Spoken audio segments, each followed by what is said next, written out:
Warhammer, el fin de los tiempos. Libro 3. La maldición de Khaine, por Gav Thorf. Capítulo 2. El dueño del destino. Malekith ordenó a Ezresor y a Benil que se retiraran y se sentó en su trono de hierro para meditar sus consejos. Khurán obedeció el gesto de su señor, se acercó al trono y permaneció de pie a su lado, esperando instrucciones. Malekith se quedó mirando la espalda de los dos elfos que se retiraban, hasta que la enorme puerta de 2 hojas se cerró detrás de ellos. Le resultaba muy sencillo restar gravedad a las preocupaciones de sus consejeros. 7 milenios daban para muchos reveses y crisis, y Malekith se había recuperado de todas las decepciones. En un primer momento, el mundo pareció abocado a la destrucción por los acontecimientos más recientes, sobre todo a ojos de sus subordinados, que no compartían con su rey la ventaja de poder juzgar los sucesos con la perspectiva del largo plazo. La autosuficiencia conllevaba el riesgo de reaccionar de una manera exagerada. Los bárbaros habían llegado hasta las mismas murallas de Nagaroth durante el periodo de ausencia del rey brujo, y eso era algo inconcebible. No se trataba de una incursión más de las primitivas hordas del norte, sino de una acción mucho más extraña, un verdadero éxodo, una expansión de los desiertos del caos, que podía significar un cambio crucial en el curso de la historia. Nadie más que Malekith, salvo quizás su madre, comprendía la importancia de aprovechar los puntos de inflexión de la historia para beneficio propio. Miró a Khurán. El destino es un ingenio perezoso, inventado por filósofos simplones, afirmó el rey brujo. Elevado a los altares por dramaturgos y poetas mediocres y manipulado por magos cegatos. Rara vez los dioses se molestan en interferir en la vida de un único mortal, y es obvio que el universo no detiene su ciclo ni se adapta a conveniencia de uno solo. Quien cree en el destino pierde el derecho a elegir su camino, renuncia a sus méritos y no se responsabiliza de sus acciones. Entiendo, Majestad, repuso Khurán. Malekith miró detenidamente a su teniente, buscando algún indicio de condescendencia, pero no lo encontró. Naturalmente, mi querido capitán, hay pocos ejemplos mejores que tú de un elfo hecho a sí mismo. Naciste en los barrios bajos, ¿verdad? Creciste en la calle, huérfano, ¿no es cierto? Así es, Majestad. Peleaba para comer, para sobrevivir. La Guardia Negra me acogió y me dio otra razón por la que pelear. ¿Un señor?, inquirió Malekith, a pesar de que conocía la respuesta, pero sentía curiosidad por ver si era capaz de arrancársela de los labios a su leal guardaespaldas. Con todos mis respetos, Majestad, no. Si bien es un honor para mí serviros y daría mi vida por vos, no ha sido la lealtad a vos lo que me ha hecho ascender. La Guardia Negra me dio la oportunidad de ganarme el respeto. ¿Te respetan y te temen? Era una pregunta que Morathi le había hecho con frecuencia a lo largo de los siglos. Malekith siempre había tenido opiniones contradictorias acerca de la distinción, pero Khurán parecía vivirla de otra manera. Una mezcla de ambas cosas, respondió el capitán con una enigmática media sonrisa. Quienes no me conocen me temen y hacen bien, y los pocos que me conocen me respetan. Espero, Majestad, que vos no me temáis y que goce de vuestro respeto. Malekith asintió con el semblante pensativo. Sí, mi querido Alandrian, gozas de mi más profundo respeto. Muy pocos pueden decir lo mismo. Malekith estaba de un humor extraño y le apetecía compartir con su compañero una confidencia que no había compartido con nadie más. Lo cierto es que no te temo, y tal vez seas el único mortal al que no temo. Todos los demás son débiles y corruptos, y me asesinarían sin pensárselo 2 veces si les diera la oportunidad de hacerlo. No me cabe duda de que sois demasiado poderoso como para caer de esa manera, Majestad? Soy mortal pese a mi longevidad.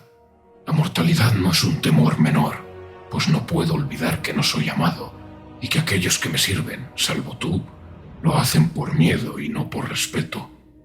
Me pregunto, Alandrian, si debería haberme esforzado más en ganarlos para mi causa, en lugar de obligarlos a servirme mediante coacciones. Me llamo Kuran, Majestad, dijo el capitán, con una nota de preocupación en la voz. Sí, ya lo sé. ¿A qué viene eso ahora? Me habéis llamado Landrian 2 veces seguidas, uno de vuestros primeros tenientes, según tengo entendido. ¿En serio?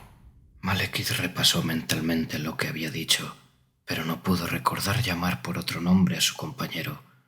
No había, cosa poco habitual, en los súbditos de Malekith, motivo alguno para que Kuran le mintiera, de manera que asumió su equivocación sin dudarlo. Tomadlo como un cumplido, Kuran. Alandrian fue un comandante excepcional, un negociador y un orador extraordinario, y uno de mis siervos más leales. Me ayudó a fundar las colonias de Elcinabran. Ahora lo recuerdo, Majestad. Lo nombraste regente de Azeltolarien. Era el padre de Helebor. El pasado me atosiga, dijo abruptamente Malekith. Por eso debía estar pensando en Aladrian. El pasado está regresando. Se repite cíclicamente. Nacimiento, muerte y renacimiento. Siempre ha sido así, desde antes de que yo viniera al mundo. Y seguirá así hasta el fin de los tiempos. Los dioses se levantan y caen, se los adora y se los desecha, y la vida de los mortales pasa como los latidos del corazón del mundo. ¿Qué aspecto del pasado exactamente os atosiga, Majestad?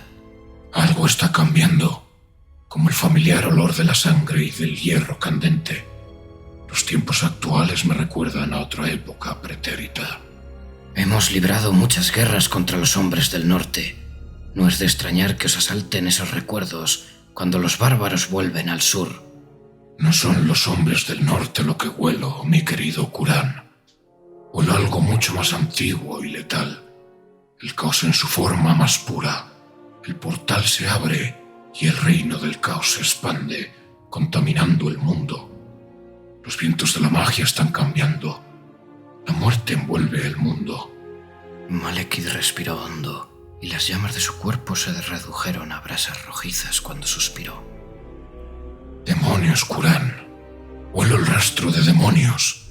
Han regresado a Ulthuan. Las huestes de los subalternos de los dioses del caos se arrojan contra las lanzas de nuestros débiles primos. Es cierto, Majestad. Hemos recibido informes acerca de que el advenedizo Tyrion lidera los ejércitos del Rey Fénix en la defensa de nuestra isla ancestral. ¿Qué significa eso? ¿Qué significaba eso? Malekith lo sabía. Hacía 6000 años que sabía que este momento iba a llegar. Se llevó la refulgente mano a la corona erizada, ceñida alrededor de su cabeza, la corona de hierro, y los pensamientos del rey brujo se remontaron en el tiempo hasta una extraña ciudad del norte, en la que él y su expedición habían encontrado un templo que no se parecía a ningún otro, y en el interior del templo, Malekith había hallado un premio que prometía entregarle el mundo.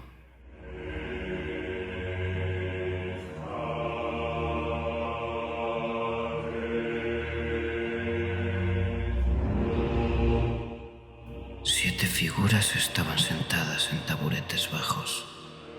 Eran unas versiones más opulentas de los esqueletos que se encontraban debajo, con más perlas y broches del mismo material oscuro, negro.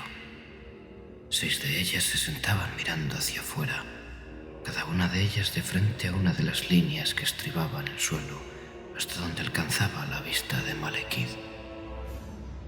No se cubrían la cabeza con capuchas, y en su lugar llevaban puesta una corona sencilla, apenas un estrecho aro alrededor del cráneo, con una gema negra que no reflejaba luz alguna. La 7ª figura estaba de cara a Malekith, si bien éste sospechaba que habría estado mirando en la dirección de los intrusos, con independencia de por dónde hubieran aparecido. Su corona era mucho mayor y de un metal plateado, con unas protuberancias ensortijadas que semejaban cuernos, la única forma orgánica que habían visto desde su llegada a la ciudad. «¡Alteza!», espetó Yeasir. Malekith se volvió con la mano apoyada en la empuñadura de la espada. Solo entonces se dio cuenta de que estaba tendiendo la otra mano hacia el esqueleto del rey para arrebatarle la corona del cráneo.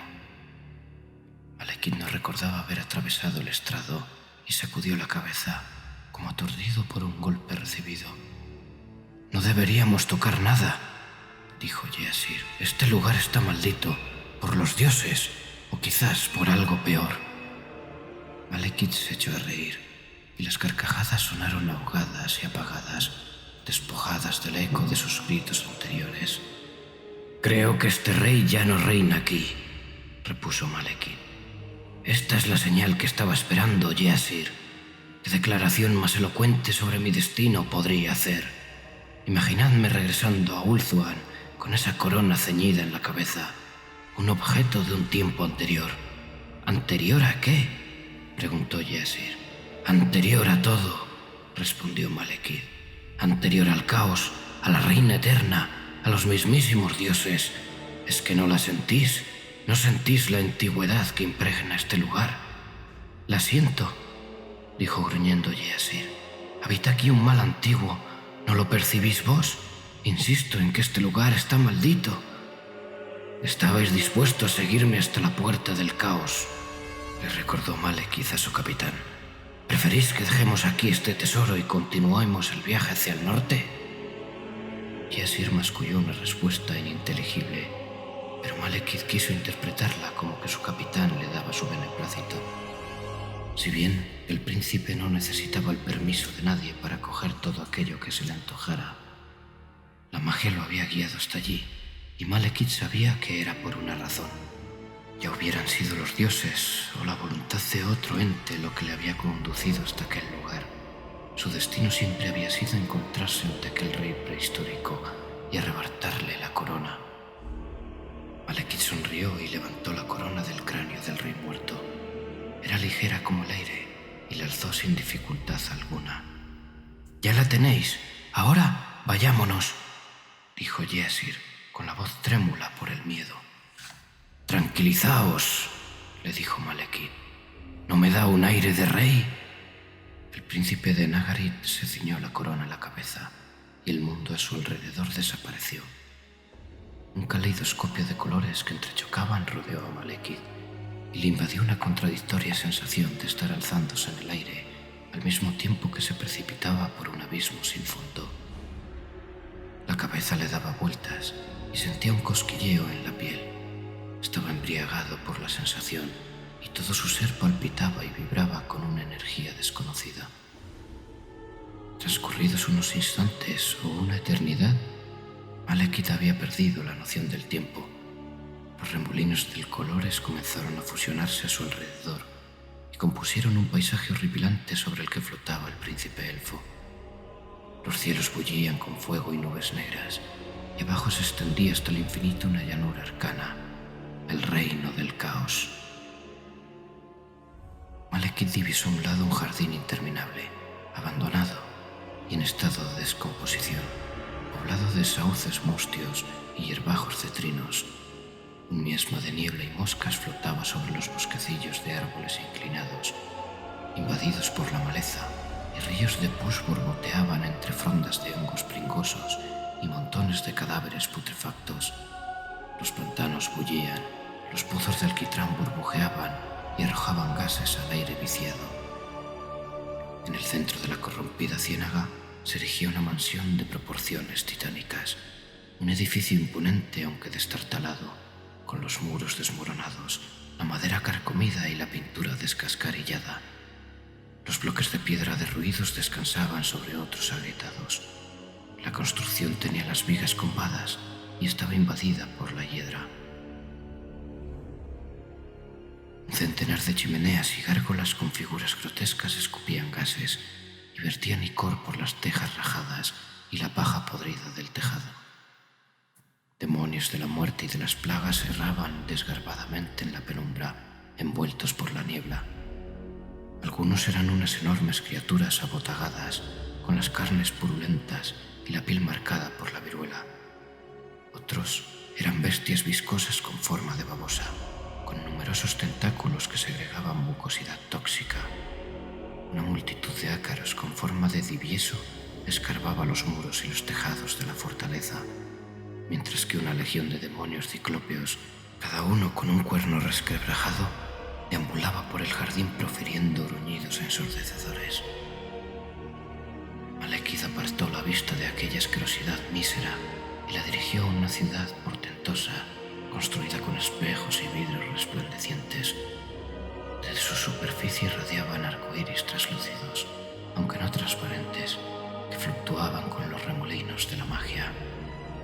Las puertas parecían bocas voraces bostezando, y las ventanas devolvían la mirada al príncipe como si fueran ojos sin párpados.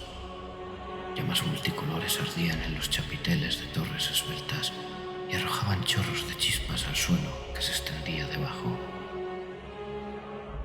En torno al extraño baluarte se desplegaba un laberinto de inciertas paredes de cristal.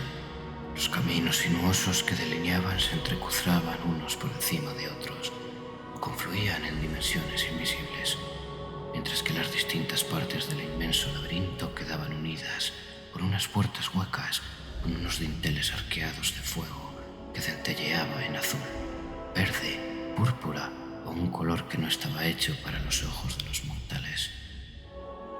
En el cielo que envolvía la horripilante torre se distinguían las figuras de unas criaturas aterradoras con forma de tiburón que trepaban por ella desde las termas mágicas y volvían a lanzarse en picado. Unos seres informes retozaban y se arremolinaban por todo el laberinto, brillando con energía mágica, y unos demonios con brazos que vertían fuego brincaban desenfrenadamente a lo largo de los pasajes de cristal. Malekith sintió que sus ojos regresaban a la fortaleza imposible y se detenían en una galería gigantesca que acababa de abrirse. Seres arcanos con alas de múltiples colores y cabezas de ave emergían de ella.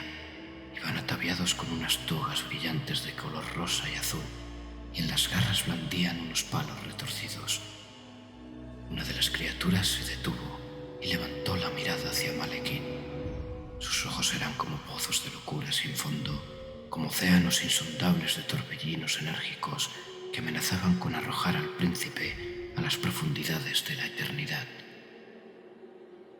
Malekith abandonó aquel duelo de miradas y contempló una extensión inhóspita y devastada, circundada por una inmensa cadena de volcanes que escupían ríos de lava y que se deslizaban por sus laderas ennegrecidas, emponzoñando el aire con hollín infecto.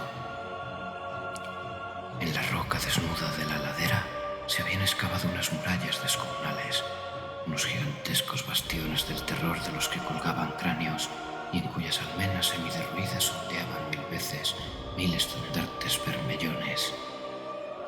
La superficie delimitada por los volcanes estaba cubierta de grietas y simas de las que emanaba la sangre, como si fueran heridas, como si la tierra sufriera constantemente los tajos de una hoja divina. Los esqueletos de criaturas insólitas se apilaban en montañas que alcanzaban gran altura en medio de los lagos de un encendido color carmesí, rodeados de dunas formadas por el polvo de incontables huesos. Perros del tamaño de caballos con la piel escamada roja y unos colmillos descomunales rondaban la inmundicia, y sus aullidos se elevaban por encima del chasquido y el crujido de huesos y cartílagos desgarraban el aire. En el corazón de aquella devastación se erigió un castillo de proporciones inimaginables, tan grande que no dejaba espacio en los ojos de Malekith para nada más. Estaba construido en piedra negra y latón. Torre tras torre y muro tras muro alcanzaba unas dimensiones tan extraordinarias que podría haber alojado los ejércitos de todo el universo. Sus gárgolas escupían sangre hirviendo sobre las fortificaciones de latón, y guerreros de piel roja de constitución delgada y nervuza y cabezas abultadas y con cuernos patrullaban sus muros. Sobre la muralla más alta se encontraba la encarnación de la furia, la ira hecha bestia, una bestia alada que se aporreaba el pecho y rugía hacia el cielo tenebroso. Estremecido, Malekith se dio media vuelta y quedó hechizado por un paisaje de una belleza arrebatadora. Unos encantadores bosquecillos de árboles con el follaje de color esmeralda que se mecían dulcemente flaqueaban unas playas doradas batidas por las olas espumosas, mientras que unos lagos de aguas calmas le hacían señas con sus destellos. Dominando todo el paisaje se levantaban unas montañas majestuosas, con las faldas cubiertas por una nieve blanquísima, donde reverberaba la luz de un sol invisible. Unas criaturas ágiles, con aspecto de equidnas, retozaban en el paraíso, reían y conversaban, y se acariciaban con unas garras relucientes. Por los prados glaucos deambulaban manadas de bestias, con cuerpos sinuosos que brillaban y mudaban de color, componiendo unos dibujos irisados que hipnotizaban al príncipe elfo. Malekith se sintió impelido hacia allí, atraído por su belleza, pero de repente comprendió el peligro que encerraba aquel paisaje cautivador y apartó la mirada. Se dio perfecta cuenta de que estaban observándolo y sintió que seres de otro mundo se volvían hacia él. La sensación de que iban a arrancarle el alma y hacerla trizas ante los ojos de los dioses del caos le aterrorizó. Buscó un lugar a donde huir, pero los dominios de los dioses oscuros se extendían en todas direcciones, de modo que hizo un último esfuerzo estimulado por el miedo. Se concentró intensamente en el deseo de desaparecer de allí, y los torbellinos enérgicos de la magia le envolvieron de nuevo. Cuando se disiparon, Malekith se encontró flotando en el aire a una altura formidable, como si estuviera contemplando el filo mismo de la creación, los imperios de los humanos, de los elfos, de los enanos y de cualquier otra criatura bajo el sol. Podía distinguir los bosques de Lustria, cercados por la selva, donde los hombres lagartos se escabullían entre las ruinas de las ciudades de los ancestros, y las tribus de orcos que se congregaban en páramos desolados, trazando franjas verdes en el suelo. Todo estaba tocado por los vientos de la magia. Malekith nunca lo había visto con tanta claridad. Emanaban de las destrozadas puertas del caos en el norte y se propagaban por los territorios septentrionales.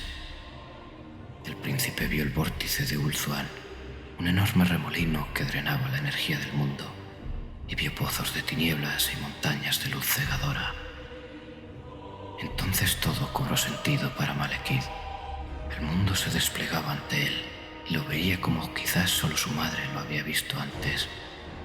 Había corrientes de energía que barrían las tierras aún no exploradas por los mortales. El aliento de los dioses peinaba océanos y llanuras, valles y selvas. Toda la magia provenía del caos, tanto la blanca como la negra, y su belleza era cautivadora, como lo es la del mar embravecido por la tormenta, para quien no se haya atrapado en su oleaje mortal. Malekith siguió observando un rato, ya consciente de la corona que refulgía en su cabeza y que actuaba como una especie de llave. Debía tratarse de un artefacto creado por las razas que habían precedido los elfos y que se remontaban más allá incluso del advenimiento de los ancestros. Le hubiera resultado muy fácil permanecer allí para siempre, maravillándose de la rica coreografía compuesta por el azar que ejecutaban los sinuosos vientos de la magia.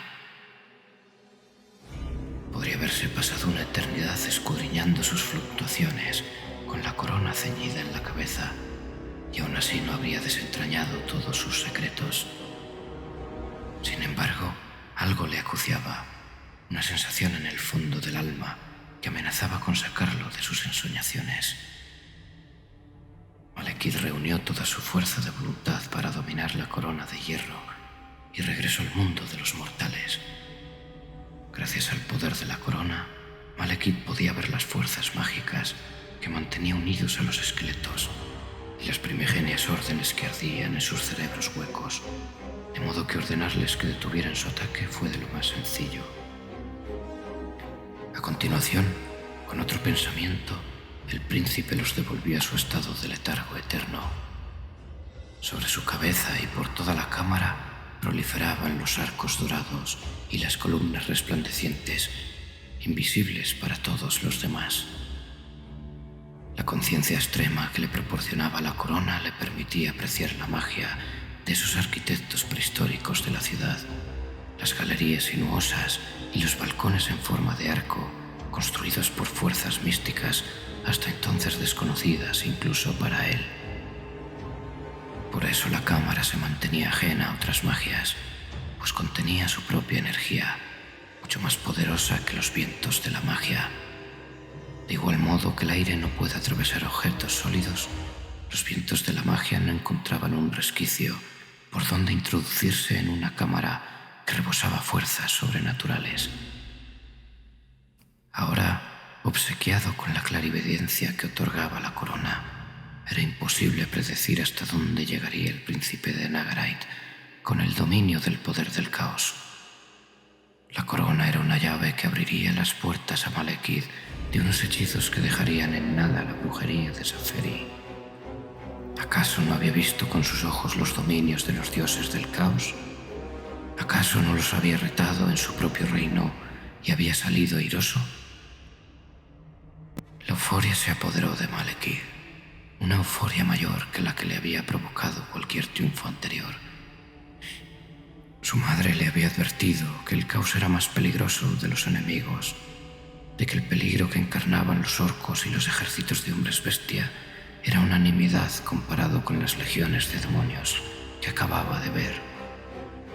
Los dioses del caos tramaban sus estrategias y aguardaban pacientes, ya que disponían de la eternidad para urdir sus planes y llevarlos a buen término.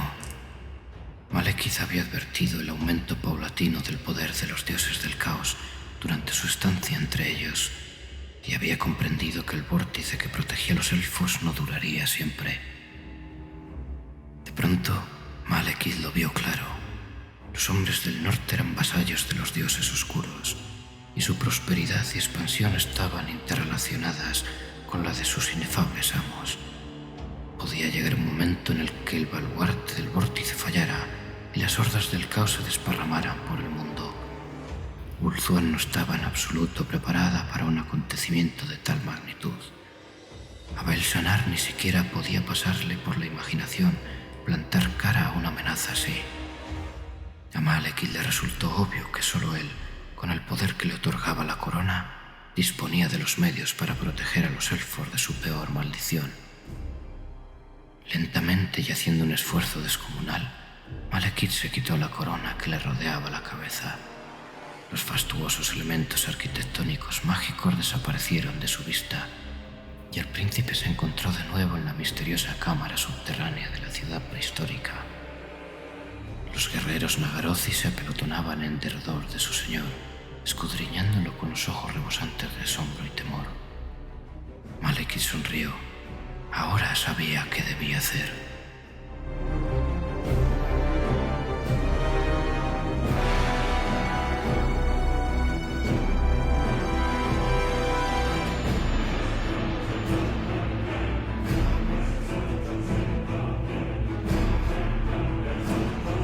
Significa, dijo Malekith lentamente, que el momento de que se cumpla nuestro destino se acerca. Pronto se nos ofrecerá la oportunidad de moldear el futuro y de tomar decisiones sobre cuestiones todavía inciertas. ¿Planteáis una nueva campaña sobre Ulthuan? Aún no. Hay demasiada inestabilidad en Nagaroth, con esa zorra sanguinaria de Valkia merodeando por mis tierras. Y estoy seguro de que Morathi está maquinando nuevas travesuras en Grond. No podemos lanzar un nuevo ataque hasta que solucionemos esos asuntos. Malekith se puso en pie y las llamas de su cuerpo se avivaron. El calor que desprendieron fue tan intenso que Kuran tuvo que dar un paso atrás, con la armadura reflejando el resplandor anaranjado y amarillo. Reúne el ejército y llama a mis generales. Informa a todos los que ya hayan luchado alguna vez bajo mi estandarte de que requiero de nuevo sus servicios. El rey brujo se pone en marcha.